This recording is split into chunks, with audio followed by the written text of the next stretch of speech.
Thank you, Senator. So much great stuff going on here, and ready as a good segue to turn to our final panel of the day on climate solutions, moderated by the Senator from New Hampshire, Rebecca Kwoka, who is also, in a forthcoming announcement, going to be a new co-chair of our climate change policy group. So very excited about that, Senator Kwoka, and would invite the rest of the panel to come up, and the Senator will introduce you and get us started.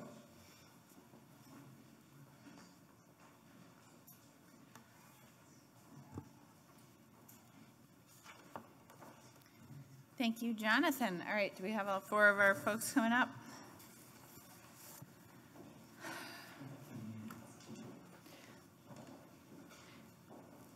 It was fun to hear from the senator because she has 3 girls and I have 2 girls and potentially one more on the way. So it's always good to see other women out there leading the charge. But all right, so we have a great panel here, and we're focused on how we can help you guys. This is another panel in the New Deal style focused on solutions, and I think we have a really great group here to talk to you about how we can live in this incredible transformative moment for climate, for our planet, and for economic development. And so they are here for you to try to bring climate solutions into biteable pieces that we can all work around.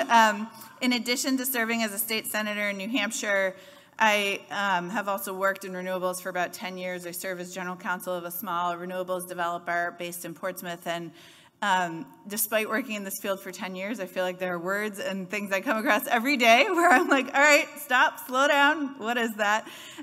So I hope today we can have a conversation where, we can bring some of these solutions to you guys and you can ask questions to make sure you walk out of here a little bit more prepared. So I just want to introduce our panelists. We have State Representative Ranjeev Puri. Okay, great.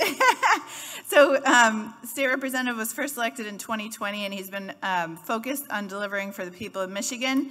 He's been specializing in childcare, clean water, and standing up for small business to ensure our schools are safe, and he knows that improving quality of life in Michigan is a priority.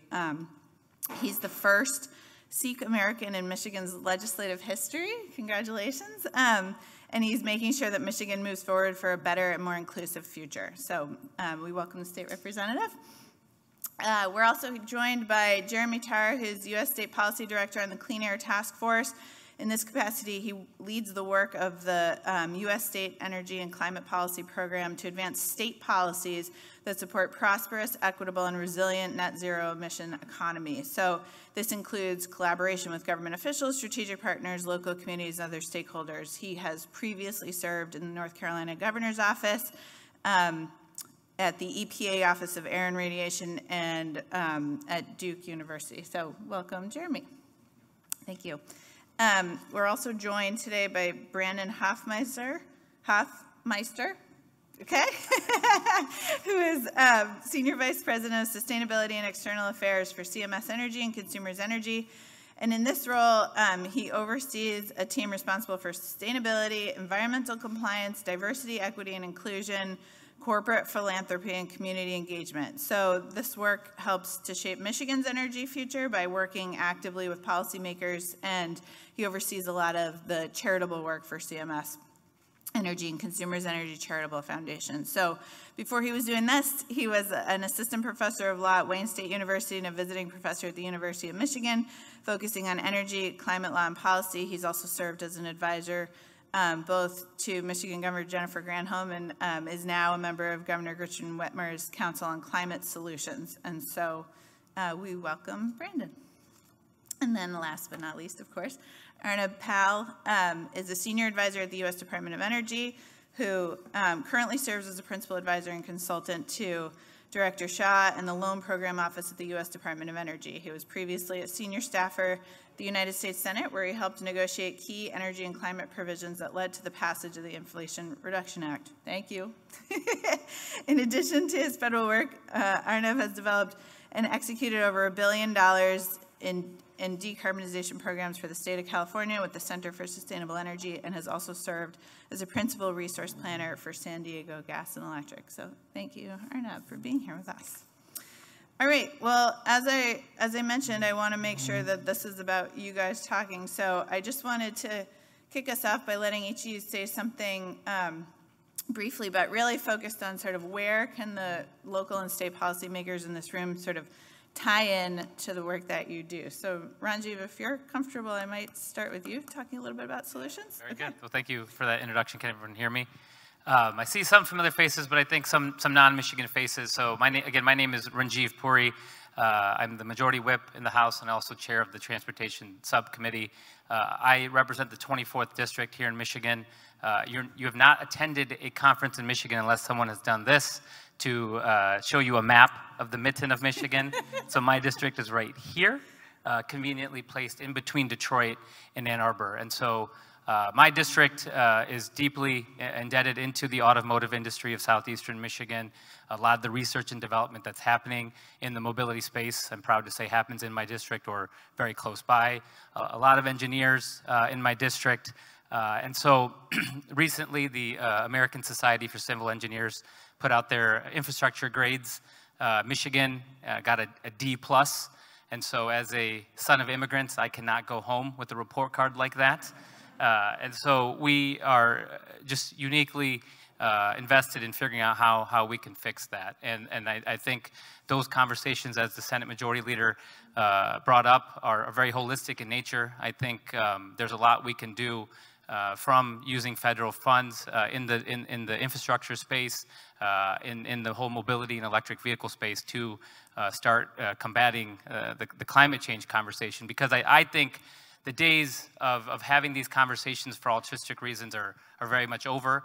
We are now in a place where we need to start having these conversations to protect our planet, and also because of the economic impact they would have to states such as the auto state in Michigan here. So happy to be a part of the panel and look forward to the discussion today. Okay. Anybody want to jump in? Good afternoon, everybody. I'm Jeremy Tarr. I work for Clean Air Task Force, and I lead our state policy work across the country. How can we interact with you all? We have a team of folks that are, again, spread across the country and really focused on what can we do at the state and local level to move the ball forward on emission reductions. So for our team, that involves implementing federal funding from the IRA and IIJA. Thank you for your work on that. But also creating state policies for their own sake. It's important not just to look to the federal government for solutions, but for states and local governments to play their part as well. We also have our eye on the federal rules that are coming out of EPA on the power sector that dropped last week, and forthcoming on methane with oil and gas regs. The IRA is a game changer. I mean, this is the largest single action that Congress has taken in the U.S. to address climate change. About $370 billion of investment, and I say that in one breath. At the same breath, I need to point out that there is no upward limit. A lot of the financial incentives are tax credits, and the amount that gets invested depends on what the uptake of the private sector is on tax credits, and states and local governments can have a big role in ensuring and maximizing that for your jurisdictions. The IRA also is projected to lead to significant emission reductions. The U.S. committed under the Paris Agreement to a 50% minimum reduction by 2030 in greenhouse gas emissions. Business as usual before the IRA was roughly 30% reduction, and with the IRA, many project that we're in the ballpark of about 40% reduction. So we still have more to go, which is where the federal rules come in that I mentioned a second ago. So really game changer. And oh, by the way, we're doing that in a way that is going to lead to economic investment in our communities, in our states, in our cities, and also a lot of investment in communities that have not been adequately invested in for a long, long time, if ever. So it's a real opportunity. Look forward to the conversation, and am particularly excited about the turn of focus, not only at the federal level, but also to what state and local governments can do. Thank you. Arnab? Yeah. Good afternoon, everyone. My name is Arnab Pal, and I'm with the Department of Energy Loan Programs Office. So to answer your question, how we can help state and local, I should probably give a little background on what we do, because we're an obscure, but I think important office in us implementing the IRA. So the Loan Programs Office is essentially a commercial bank for clean energy for projects that reduce emissions and meet various community benefits criteria. Because of the IRA and the bipartisan infrastructure bill, we were given $350 billion in debt authority to finance clean energy projects across America.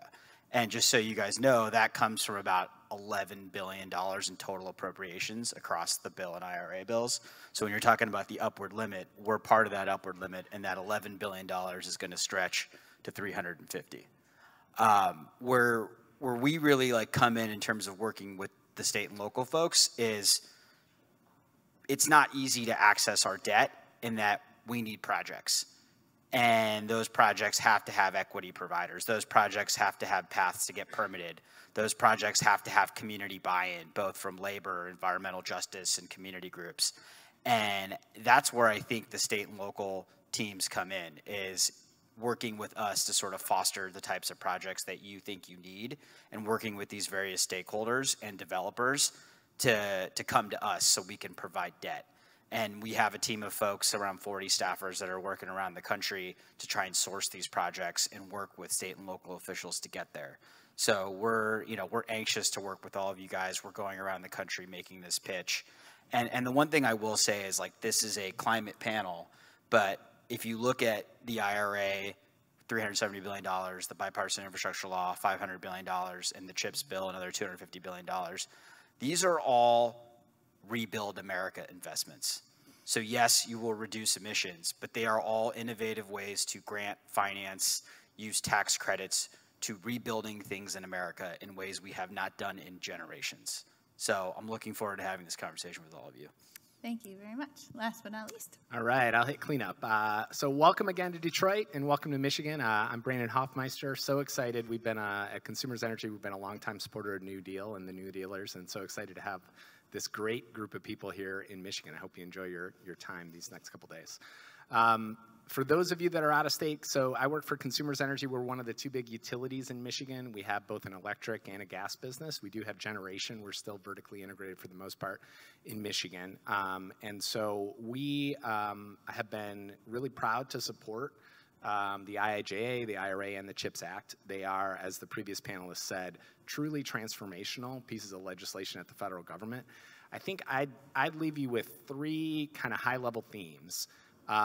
First, just echoing a little bit what Senator Brinks said earlier, this is, particularly the IRA and the CHIPS Act, have transformational onshoring incentives to bring manufacturing back to the and so we are seeing in the next couple of years an opportunity to site manufacturing, whether it's in semiconductors, whether it's in advanced batteries, whether it's in the solar industry, that are going to leave lasting legacies for the next couple of decades. So having a solid and comprehensive economic development strategy to attract those investments is really important.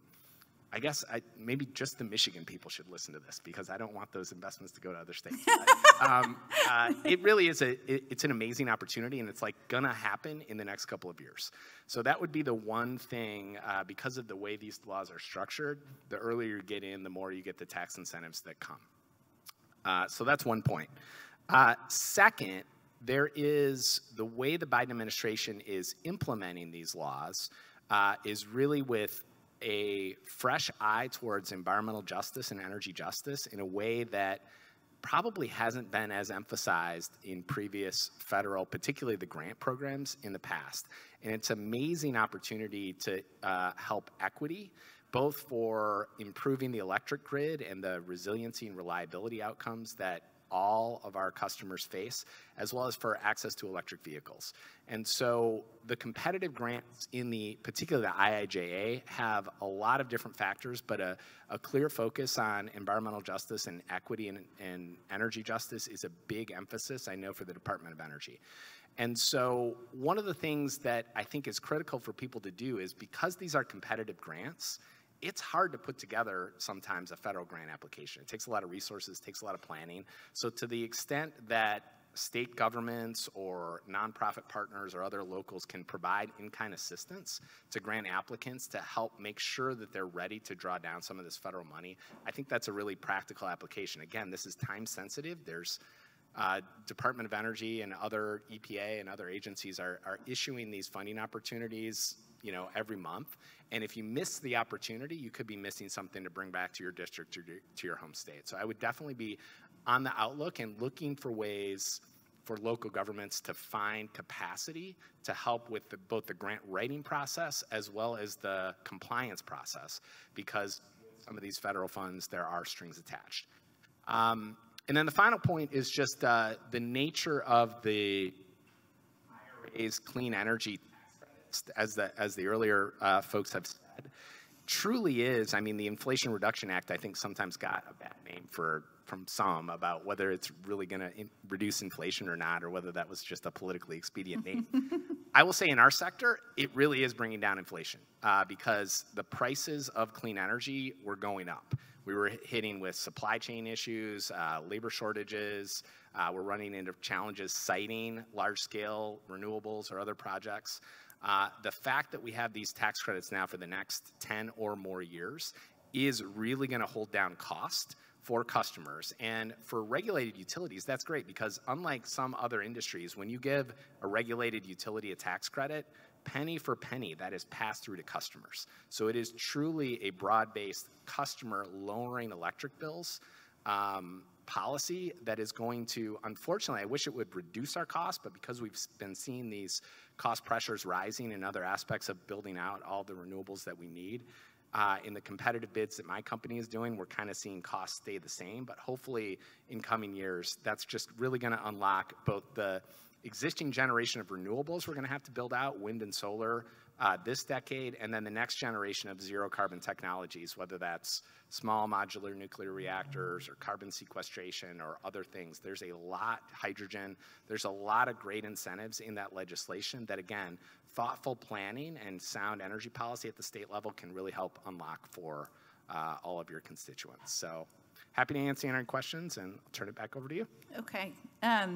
Thank you guys so much. So I think you guys can hear these are the right folks to have here to answer our questions. So these packages are big, right? The IRA has this big number, $370 billion attached to it. You know, everyone keeps telling us there's all this important stuff in it, but maybe we can do a little work together to kind of break down some of the pieces of it. So I know, Brandon, you were just mentioning the tax credits. You know, the ITC has sort of been stabilized at this 30% tax credit. I'm not sure that's very relevant to the folks in the room, but maybe we can talk a little bit about the low-income solar tax credit and the domestic content adder. And I think in particular, domestic content and sort of, if anyone's in the industry, the guidance came out yesterday morning. And so I've now read about 20 summaries of this so far. You know, just sort of, what do these words mean? What could they mean to, you know, a city in Michigan? Like, what is the opportunity under some of the definitions, for example, in domestic content for our communities at the local and state level to really take advantage of these programs in the IRA?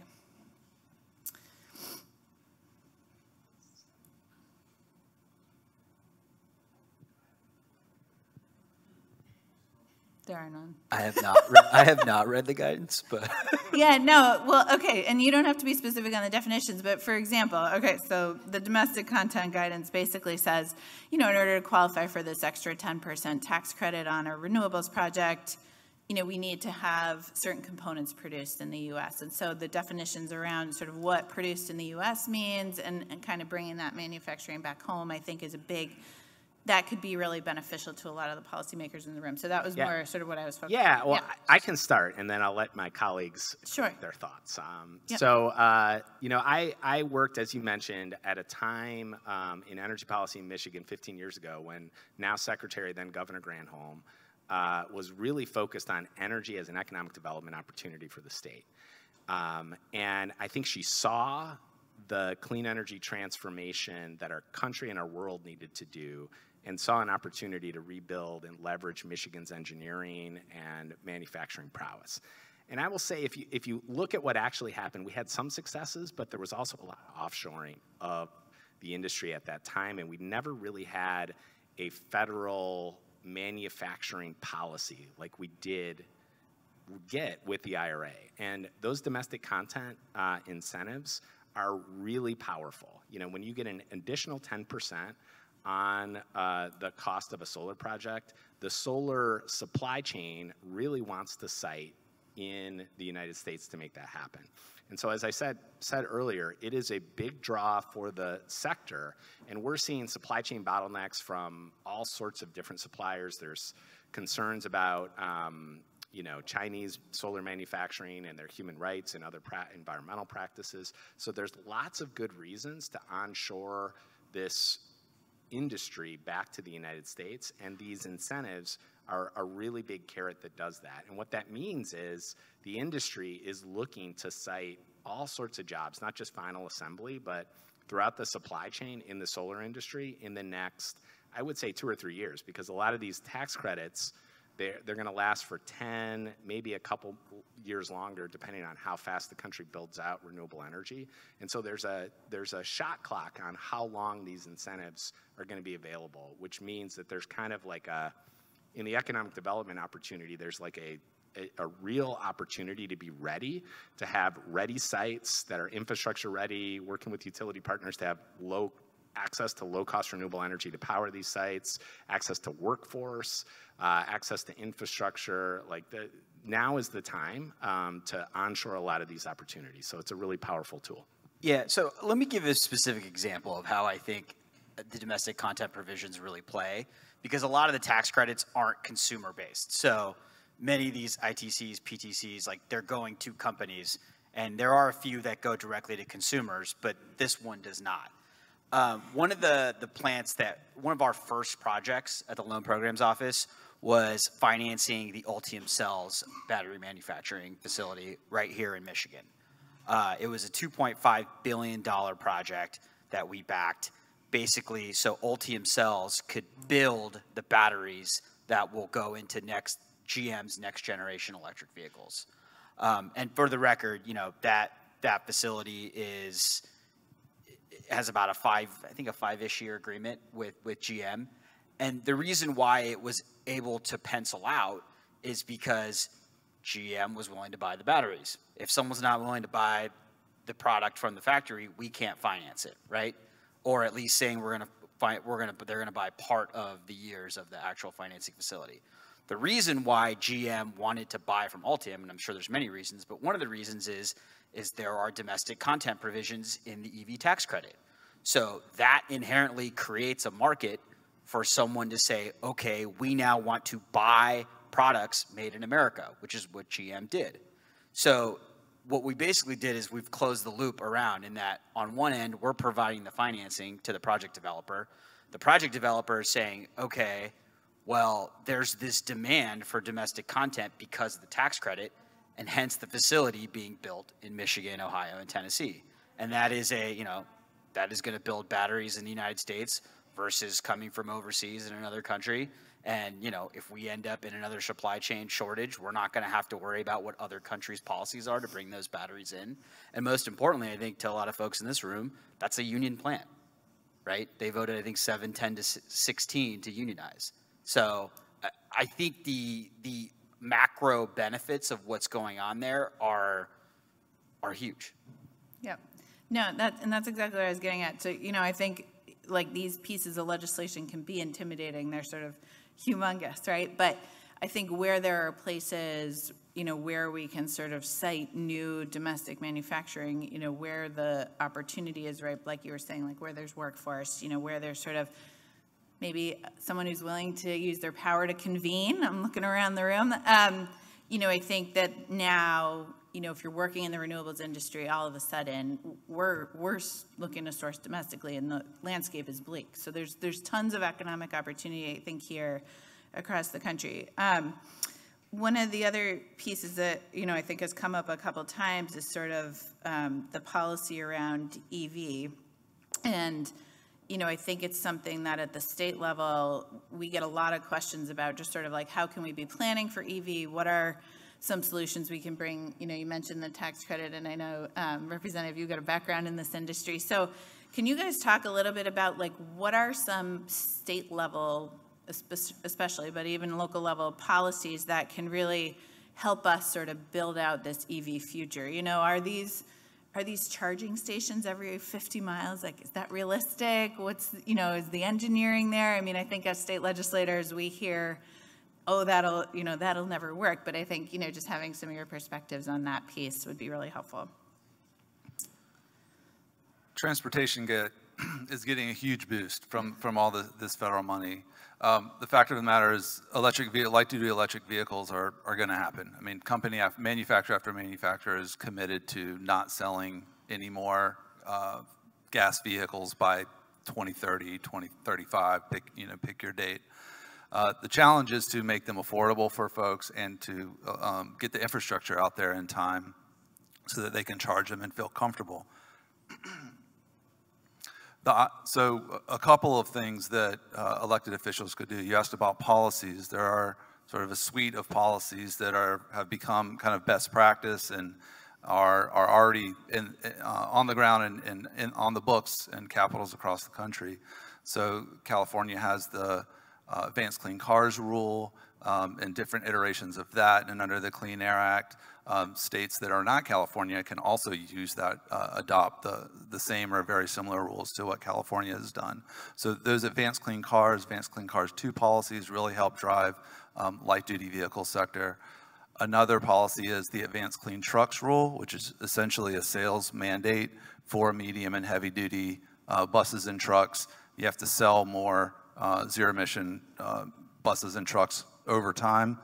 And so there's a state policy called Advanced Clean Trucks that many states are adopting, have already adopted, or are looking at.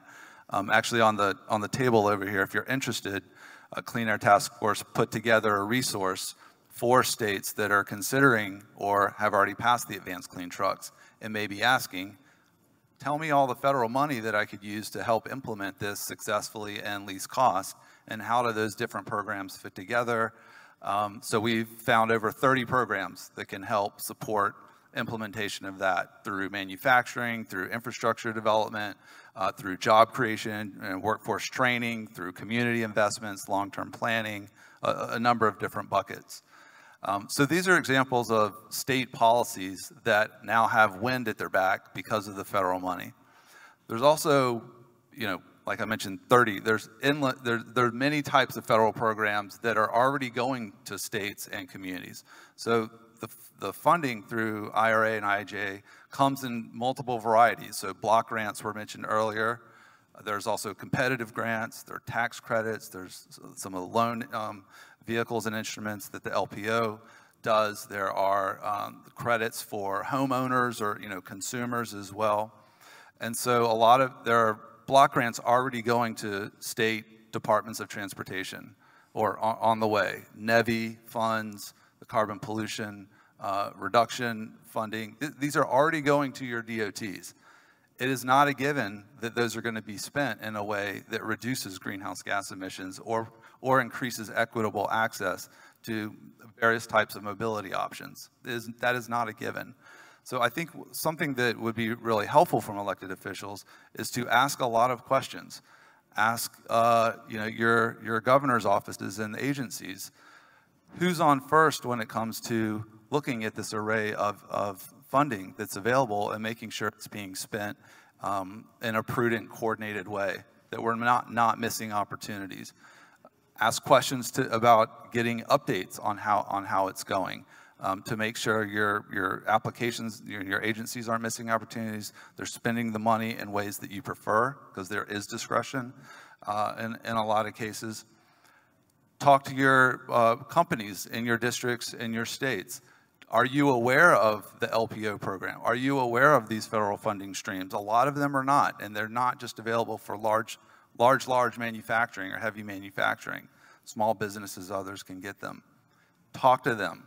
Are you aware of this? What sticking points have you found if you are aware of them? While this legislation is passed, the story's not over. There are RFIs going out. The federal government is very active soliciting input from states, from local communities, from private sector about how's it going? Are there sticking points that we weren't aware of when we designed the program? Those federal agencies need input from you all to help them design the program better or fine tune it over the 5-10 years of implementation. So I think one takeaway that you all could have is to ask questions of all your constituents and companies in your districts to check in, make sure the right things are happening, make sure people are aware, and to be able to feed feedback up to the state level and to the federal government, because there's a long game here, and there's time to course correct along the way. Yeah. Sure, thanks. Speaking from a Michigan perspective, I feel like this conversation is twofold. One, we are going through this transformation on the industry level as we're seeing, manufacturing transition from traditional ICE manufacturing to electric vehicles. And so that's, sparked this conversation for advanced battery manufacturing. And you're starting to see a lot more states compete, for lack of a better word, for this business, where, obviously partial to Michigan, we're very protective of this industry, and we want to see those things happen in Michigan. And there's a lot of states and countries pouring lots of money into this. And so we're thankful for these federal dollars to kind of help secure some of those investments to happen in Michigan. And, it's vital. These wins are vital because, as we talk about insourcing our supply chains, data is showing that, the heaviest component of an electric vehicle is that battery. And so when you anchor that manufacturing to a battery plant located in your state, hopefully Michigan, a number of the second and third tiers of the supply chain follow within suit and follow that battery manufacturing, and you get those wins as well. And so these conversations are very holistic in nature. There's been an undertone in terms of the economic impact of investing in energy. In some of the conversations I've had today, it's funny how I guess kind of you close the loop on these conversations. In some of the conversations I've had today, someone was talking about their company citing their next projects in the Midwest because of the climate resiliency issues on the coasts and how that can be. Or as the senator was talking about, some of the wins we've had here legislatively about protecting a women's right to choose and some of those things about being able to secure that workforce of tomorrow. So there's actually a tremendous amount of externalities of doing this work. But these cars that we're hopefully going to be building in Michigan for a very long time, we want the people, Michiganders, buying those cars. And so consumer benefits that could be used by federal funds are going to be huge.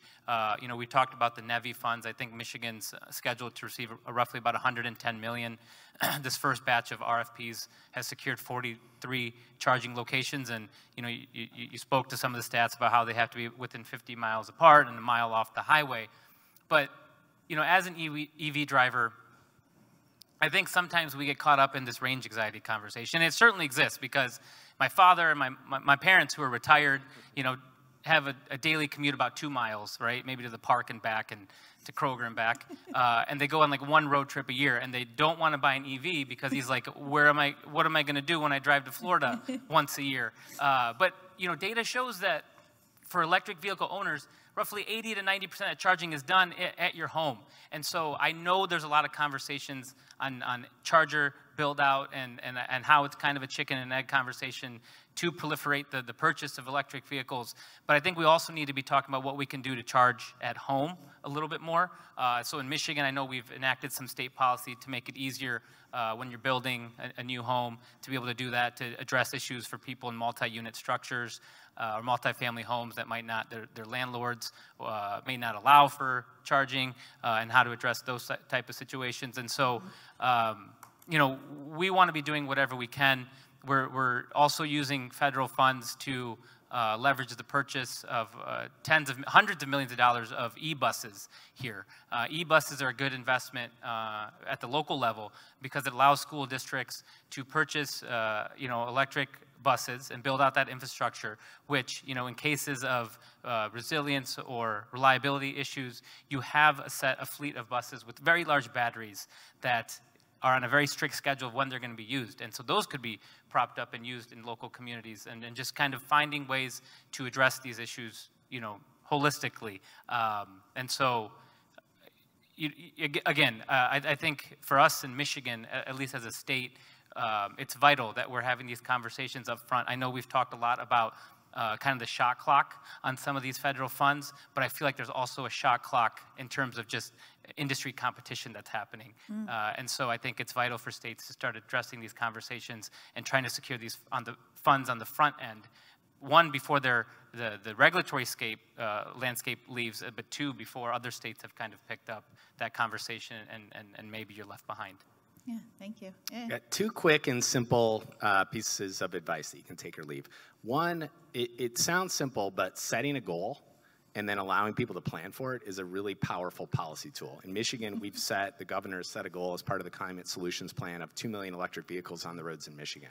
So for our company, that's about 1 million vehicles. And that planning for that, I mean, right now we have 20 or 30,000. And so we ask ourselves, all right, what would have to be true if in 2030 we really had 1 million electric vehicles on the road? What does that mean for our generation infrastructure, for our distribution infrastructure, for the amount of chargers that you need on the highway and other places? Likewise, local governments can think about land use planning with that end in mind. And so having a goal and then having, it sounds boring, but having planning processes that are tied to that goal. There's been a couple of other states that in the utility sector I know, like Colorado and Minnesota, have set you set a goal and then you tell utilities, all right, file me a plan that tells me how we're going to get to that goal. So it's kind of blocking and tackling, but as we go up this steep hockey curve ramp of electric vehicles, we really do need to do that advanced planning. And then second quick one is, Ranjeev mentioned the school bus program. EPA has a massive competitive grant program for school bus electrification. And Michigan was really successful in the first round of that, in part because of the assistance that utilities and other partners provided to the school districts to help them get ready for that grant. So again, capacity building to help folks who are fleet owners who aren't used to understanding what are the upgrade needs, what are the electrical needs, how do I navigate a federal grant program. There's a huge opportunity for federal funding, but you got to do some blocking and tackling and eating of your vegetables to actually access those funds. So that's a great opportunity for smart policy. Yeah, I want to open it up for questions, but please go ahead. Okay, I'll just add two quick things, and I think one of them was really about creating demand, and that's what setting goals is all about. So if you set a goal for X percentage of your vehicles, of your heavy-duty vehicles to be clean by 2030 or 2035, what that does is it sends a signal to the marketplace that, okay, if we now go build a project where we build a bunch of medium and heavy-duty vehicles, someone will have to buy it because those cities have a goal. So I think that's really tangible in terms of like what you can do at the state and local level. It seems small, or maybe it doesn't. I'm not a state or local official, so I don't know how hard those things necessarily are, but there's huge impacts. The second thing I would say is stretch your dollars. And I'm going to contradict myself a little bit here from earlier. I said, these are historic achievements. They are. But $369 billion for what is somewhere between a $2 to $10 trillion climate infrastructure hole that the United States sees, it's not enough. So you can't think about it in terms of like, oh, we can go get an EPA grant. That's great. You can get an EPA grant. It's not enough. Like the $2.5 billion that we put out or whatever it is, that's the starting point. Everything that we're doing here is a down payment. It's like when you buy a house, you buy the first 20% or 10% down, then you got to make the payments afterwards. Like that's what we're going to have to do here. So I would strongly encourage everyone to start looking at the dollars that they do have and figuring out how can we leverage it with private developers? How can we use that to go get debt? How can we build projects over the course of 10 or 20 years? And then how can we create a buying mechanism so someone buys those projects? The utility is a great example because the utility has the ratepayer structure where if you set a goal, they can rate base it and then they can charge it. And since costs are going down, oftentimes it's beneficial to the ratepayer. Unfortunately, we can't use that for all aspects of the economy, but that's one way we can do this. Okay, this has been great. I can ask more questions. I want to make sure this is responsive to what you guys are interested in. Do you have questions? I know it's 10 minutes of 5. Okay. If I'm not seeing any, I'll just ask one more question. I want you guys to touch on whatever else you think is helpful. I think this has been really great. I think we've heard a couple themes. One is you don't need to be an expert in this area. You can convene lots of different parties, and some solutions are going to come from that, and they're going to help you stretch your dollars. You know, I think another one is, if you're going to do a big project, figuring out how the money comes in to that project to pay back any debt service or reward any equity investors, you know, that's sort of piece number one to putting together a project. But, you know, I think another thing we sort of touched on, which is a place some of the policymakers in the room can plug in, is this idea of planning and goal setting. And so in New Hampshire, for example, I'm in the minority. We hold none of our 4 branches of government. We don't have the House, the Senate. What we have, this weird executive council thing, or the governor. So we're not making a lot of progress on renewables proactive policy right now, but you know, there's still the grid. There's still this sort of like highway of all of this, which is an infrastructure problem. And so sort of planning around the grid, I think, is something that people can do. I know you mentioned Colorado. I think Ohio has really good policy on this. So I want to open it up to you guys to talk about whatever you want in sort of a closing moment. But, you know, I think just, again, trying to touch on, like, what are some pieces of legislation folks can kind of grab onto, or even just the power to convene, if there's anything to add. I'll mention a couple things on that. Many of you, I'd imagine, you know, I see the country in terms of climate action. States are either eager to do it, they're willing, or they're resistant. And my guess is many of you are either, you know, you're not all in category 1, basically. Some of you may be in the minority in your state or in your chamber, or you know, whatever the body is. The federal funding really creates an opportunity for action regardless of the political dynamics in a state. And I see it as there are opportunities to work with folks, you know, colleagues that may be very difficult to work with them on other topics. Investments in clean energy, investments in transitioning our communities to clean energy economy don't have to be labeled climate action. So, you know, just put that behind us. Let's just get investments into our communities that create jobs, that build stuff, that benefits people's lives. So one, I'd, you know, ask you to think about opportunities as you go back home to work with colleagues that may be very difficult to work with on other issues. The second is, as we're building stuff that makes people's lives better, it's really important to tell everyone what just happened. You know, it's not enough to build that charging infrastructure or to land that new manufacturing plant in the state and then go work on the next thing. Like, we need to win the win. We need to tell everyone what just happened. This funding came down, it was invested in your community, it created this many jobs, because what we need, to your point earlier, we need more of it, right? This can't just be a once in a generation climate bill or you know, climate pieces of climate legislation. These need to be economic investments in our community, and then Democratic, Republican, you know, elected officials see benefits in their communities, and then we try to get more from the federal government. At the same time, that, you know, you each have a hand in funding that's flowing every year, whether it's state or local level. We need to be spending that money as well and investing in ways that are decarbonizing our economy, not just doubling down on, you know, things out of habit. So I'd encourage you to think about new political opportunities, and also to name and tell great stories, as someone mentioned earlier, so that folks realize where this money is going and that it is benefiting their lives. Nice. Yeah. One thought for you all, you know, as I think about, so we've got great federal policy now that's really going to be transformational for the climate. When I think about what is the single biggest potential impediment to the clean energy transformation, it's actually a state and local issue, and it's siting.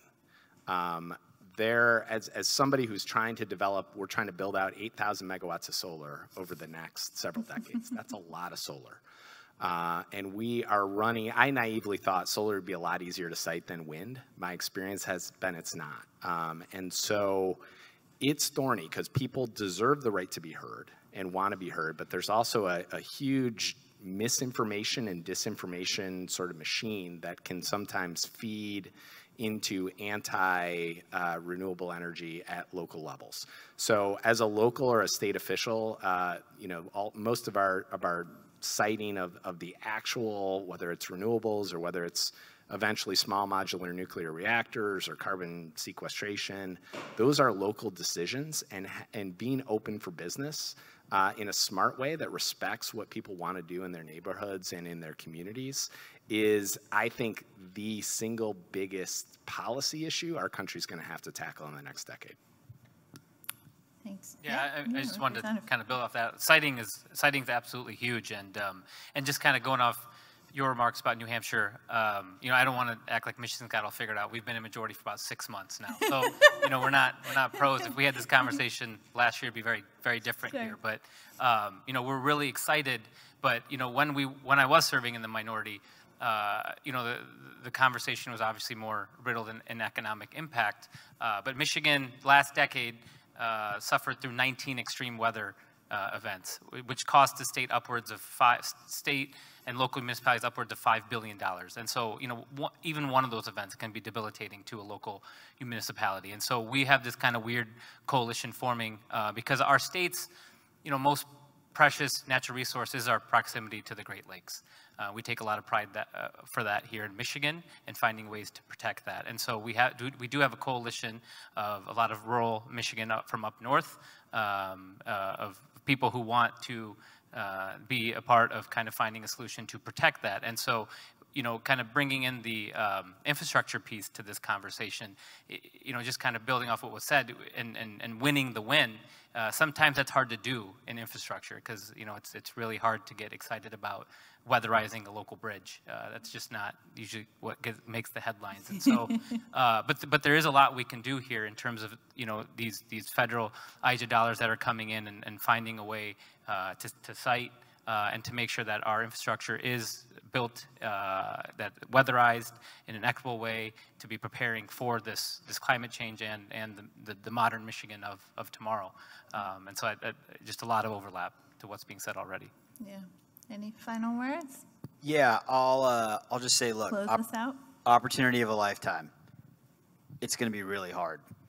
And I say that to implement all this. And I say that because this country just hasn't done it in a long time.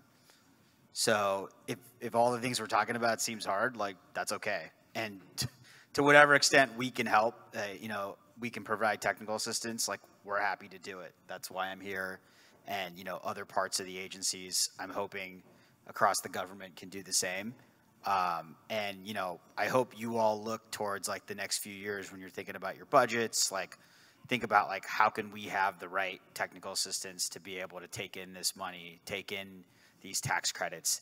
And while the money is sort of undefined, there is a timestamp on it because these are 10-year tax credits and a lot of these programs are 10 years, meaning a lot of developers aren't going to come in year 7 and be like, oh, let's get the last 3 years of the tax credit. So there's a little bit of a rush here to get things moving because people want to take advantage of that whole time period. So I would say, let's all work together and get this done. Yeah, great. Okay, I want to thank our panelists. Thanks, everybody.